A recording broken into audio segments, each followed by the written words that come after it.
मसूरी में football athletics प्रशिक्षण केंद्र मसूरी के तत्वाधान में सर्वे के मैदान में 3 दिवसीय रामनाथ सिंह मान स्मृति प्रथम अंडर राज बालिका विद्यालय आमंत्रित फुटबॉल प्रतियोगिता का शुभारंभ पूर्व विधायक जोत सिंह गुंसाल, पूर्व पालिका अध्यक्ष मनमोहन सिंह द्वारा किया गया है। बता दें कि खिलाड़ियों का परिचय लेकर इसका उद्घाटन किया गया। बता दें कि मसूरी के खेल इतिहास में पहली बार बालिकाओं के लिए फुटबॉल मैच का आयोजन किया जा रहा है, जिसमें मसूरी और आसपास के क्षेत्र के 3 टीमों ने प्रतिभाग किया, जिसमें बालिकाओं ने अपनी प्रतिभा का प्रदर्शन किया। फुटबॉल एथलेटिक्स प्रशिक्षण केंद्र के कोच प्रिंस ने कहा कि उनके द्वारा 2023 में केंद्र की नींव रखी गई थी, जिसके तहत वो बच्चों को खेलों के प्रति प्रोत्साहित करने के फुटबॉल के बारे में जानकारी देते रहे। उन्होंने बताया कि फुटबॉल प्रतियोगिता वह अपने दादा की याद में करा रहे हैं, जो अपने समय में खेल प्रेमी थे। वह प्रतियोगिता करने का मुख्य उद्देश्य है कि मसूरी और आसपास के खिलाड़ियों को खेल के लिए बेहतर प्लेटफॉर्म उपलब्ध कराए जा सके, वह बच्चों को मानसिक विकास के लिए साथ ही शारीरिक विकास हो सके।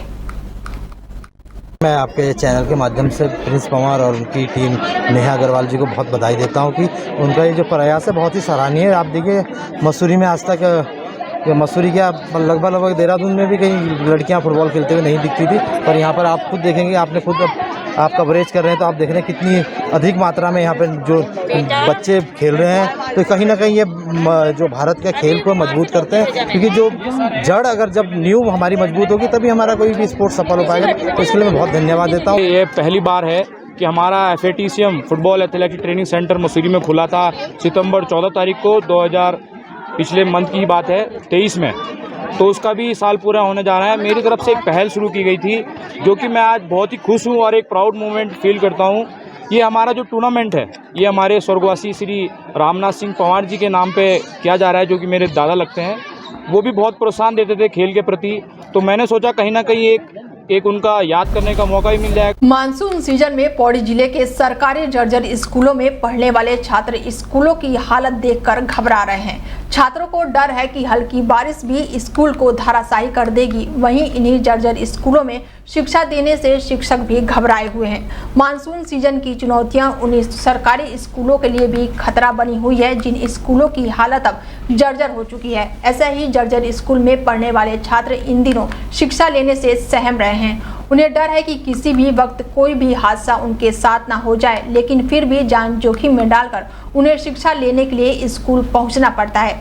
बात पौड़ी जिले के कर रहे हैं। यहाँ राजकीय इंटरमीडिएट स्कूल, बिट्स राजकीय प्राथमिक स्कूल, बेगवाड़ी और कई 17 सरकारी विद्यालय शिक्षा विभाग की सूची में ऐसे हालात हैं, जो प्राइमरी और जूनियर हाई स्कूल के 15 स्कूल जबकि माध्यमिक के 2 स्कूल जर्जर हालत में हैं। आलम यह है कि अधिकतर स्कूलों की छतें खोखली हो चुकी है, छत से रेत और सीमेंट गिर रहे हैं और छत के भीतरी बिछाई गई सरिया भी नजर आने लगी है। स्कूलों की जर्जर हालत को सुधारने के लिए कई बार स्कूल के प्रधानाध्यापक, शिक्षक विभाग को खत लिखा जा चुका है, लेकिन अब तक ठोस कदम नहीं उठाया गया है। छात्रों का कहना है कि स्कूल में पहुंचते ही हर रोज उन्हें स्कूल धराशायी होने का डर सताता है, लेकिन शिक्षा लेने के लिए वो जान जोखिम में डालकर जर्जर हो चुके छत का प्लास्टर गिर चुका है और अब छत के अंदर बिछाई गई सरिया तक नजर आ रही है, जो सरकारी शिक्षा व्यवस्था के हाल को दर्शाती है। जर्जर भवनों के लिए तो स्ट्रिक्टली आदेश किए हुए हैं और निदेशक महोदय से भी आए हुए हैं, शासन से भी आए हुए हैं, और हमने भी जो है यहाँ से खंड शिक्षा अधिकारियों को सबको निर्देश किए हैं। DM साहब भी इस बारे में बार बार सचेत करते रहते हैं। कोई भी जर्जर भवन होगा उसमें बच्चों को कदापि बरसात के टाइम में नहीं बिठाया जाएगा। तो हमारे 17 विद्यालय इसमें जर्जर थे। जब से मैं ग्राम प्रधान रही हूँ तो तब से मेरे द्वारा लगातार BDC में भी ये प्रश्न उठाए गए हैं और विद्यालय की स्थिति आज से नहीं लगभग 9-10 सालों से ऐसी ही बनी हुई है। कई बार मीडिया के माध्यम से, कई बार पत्राचार के माध्यम से हम लोगों ने अपनी बात शिक्षा विभाग के सम्मुख भी रखी, लेकिन कई बार उनसे मुझे यही जवाब मिलता था कि महज 4 या 5 हज़ार रुपये शिक्षा विभाग विद्यालय के रखरखाव के लिए दे सकता है और बच्चों की स्थिति इतना भयावह स्थिति यहाँ पे बच्चों की हो गई थी। जब कई बार होता, जैसे जब वर्षा रहती है तो कई बार तो ऊपर से मतलब जो छत का वो है मतलब गिरता रहता है सर, है ना सर। कई बार किसी बच्चे के सिर के ऊपर भी पड़ जाता है, तो कई बार ऐसा होता है ना। तो हमें फिर उसको साइड करके फिर करना पड़ता है। और फिर यहाँ पे ऐसा भी नहीं कि कोई ऐसा कमरा हो, कोई सेफ कमरा हो। हमारे पास जो सेफ कमरे केवल 2 कमरे सर सेफ है हमारे पास केवल। और बाकी बच्चे मतलब अपने उस पर मतलब पड़े रहे हैं, क्या करने वाले इसमें पड़े रहे हैं। और ऊपर से सारी छत मतलब टपकती रहती है, पानी भी टपकता है। और मतलब जो पहाड़ों की रानी मसूरी में भारी बारिश से जनजीवन अस्त व्यस्त हो गया है। मसूरी में देर रात से ही लगातार बारिश हो रही है, जिससे मसूरी कोतवाली का एक बड़ा भूस्खलन की चपेट में आकर क्षतिग्रस्त हो गया है। मसूरी कोतवाली में बना मां दुर्गा का मंदिर भी भूस्खलन की चपेट में आकर धराशायी हो गया है। कोतवाली के निचले हिस्से में खड़े पुलिस कर्मियों की 2 मोटर बाइक और सड़क पर खड़े करीब 7 रिक्शा मलबे की चपेट में आकर बुरी तरीके से क्षतिग्रस्त हो गए हैं। वहीं मसूरी कोतवाली के एक भाग और LIU के कार्यालय का भी खतरा पैदा हो गया है। बता दें कि मसूरी कोतवाली अरविंद चौधरी ने बताया कि देर रात को भारी बारिश के चलते मसूरी कोतवाली का एक बड़ा भाग भूस्खलन की चपेट में आ गया, जिससे कोतवाली में बने मां दुर्गा का मंदिर और 2 मोटरसाइकिल और करीब 7 रिक्शा क्षतिग्रस्त हो गए। उन्होंने कहा कि घटना की सूचना उच्च अधिकारियों के साथ SDM मसूरी को भी दे दी गई है व सुरक्षा के इंतजाम किए जा रहे हैं।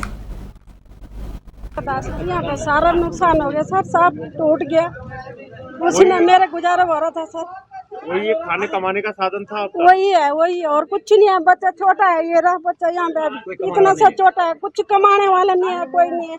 क्या मांग कर रहे हैं आप? रिक्शा का और क्या मांग करना है? रिक्शा दिया जाए आपको? हाँ जी, और क्या करना था। ये रहा छोटा बच्चा है, ये भी मैंने यहाँ पे ले रखा। कुछ नहीं है साधन मेरे खाने, न रहने का, न खाने का, न कुछ। उसी में से गुजारा हो रहा था, तब चल रहा था हमारे घर। कुछ नहीं है साधन सर। यहाँ पे जो रात को पुस्तक गिरा है लगभग 1-1:30 बजे के आसपास गिरा है, लेकिन सबसे बड़ी बात तो ये हुई कि कोई जान माल का खतरा नहीं हुआ। हमारे कम से कम 7-8 रिक्शे यहाँ पे दबे हुए हैं, जो कि पूर्ण तरीके से क्षतिग्रस्त हैं। कुछ रिक्शे तो ऐसे हैं जिनके सारा कोई खाने कमाने वाला भी नहीं है। जैसे ये लोग यहाँ पे खड़े हैं, विधवा हैं, उनका रिक्शा कोई चलाता था तो उनसे ही उनकी रोजी रोटी चलती थी, वो पूरी तरीके से क्षतिग्रस्त हो गया। और जो 7-8 रिक्शे और भी दबे हैं वो सारे क्षतिग्रस्त हैं। और लगता है कि कहीं ना कहीं सरकार को इनको मुआवजा देना चाहिए। इनके रिक्शे जिनके दबे हैं उन रिक्शों को फिर से निर्माण करने के लिए नए रिक्शे देना चाहिए।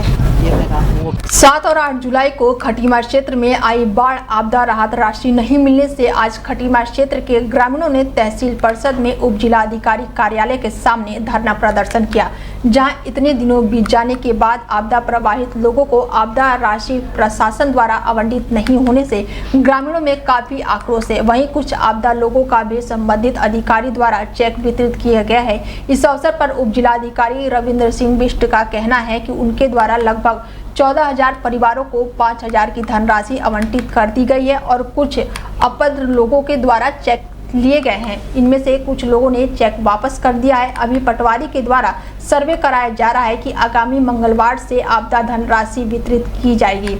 उप जिलाधिकारी खटीमा के अनुसार कुछ अपात्र लोगों के द्वारा चेक लिए गए हैं। इससे लगता है कि संबंधित अधिकारी सर्वे के नाम पर सिर्फ खानापूर्ति कर रहे हैं, जिस कारण व्यक्तियों को तो सहायता चेक मिल रहा है, परंतु कुछ लोगों को अभी तक ये धनराशि प्राप्त नहीं हुई है।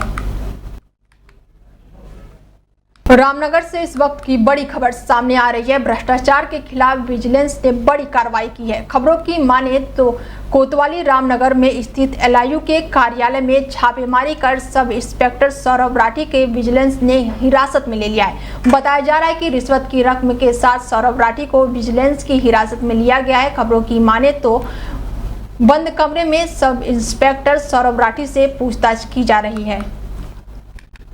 मौसम विभाग के पूर्वानुमान के बाद जनपद पौड़ी में भी जिलाधिकारी डॉक्टर आशीष चौहान ने जिले के सभी उच्च अधिकारियों को अलर्ट मोड में रहने का निर्देश जारी कर दिया है। मौसम विभाग द्वारा अगले 24 घंटे भारी बारिश की संभावना जताई गई है। जिलाधिकारी ने बताया है कि मौसम विभाग के अलर्ट को देखते हुए आपदा जैसे संबंधित सभी विभागों को अलर्ट मोड में रहने के निर्देश जारी किए गए हैं। इसके साथ ही आपदा जैसी किसी भी स्थिति से निपटने के लिए आपदाग्रस्त इलाकों में जल्द से जल्द हर संभव मदद उपलब्ध कराने के लिए भी उनके द्वारा आवश्यक दिशा निर्देश संबंधित विभागों को दिए गए हैं। उन्होंने नदी नालों के समीप रहने वाले लोगों से अपील की है कि वो अलर्टता को देखते हुए सुरक्षित स्थान पर चले जाएं। इसके साथ ही जिला प्रशासन द्वारा भी ऐसे लोगों को सुरक्षित स्थानों पर पहुंचाया जा रहा है जो नदी नालों के समीप रहते हैं। इससे रिलेटेड तो इसमें वॉच पे हैं और हमारे जितने भी डिपार्टमेंट्स हैं, स्पेशली डिज़ास्टर मैनेजमेंट ऑफिसर और पीडब्ल्यूडी डिपार्टमेंट या हमारे तहसील कंट्रोल रूम, उन सभी को एक्टिव रखा जाएगा और किसी भी जगह पर ऐसी कोई भी सूचना मिलती है तो त्वरित तौर पर जो एसडीआरएफ, पुलिस या तहसील के माध्यम से सहायता दी जाएगी, उसके लिए संबंधितों को निर्देशित किया जाए।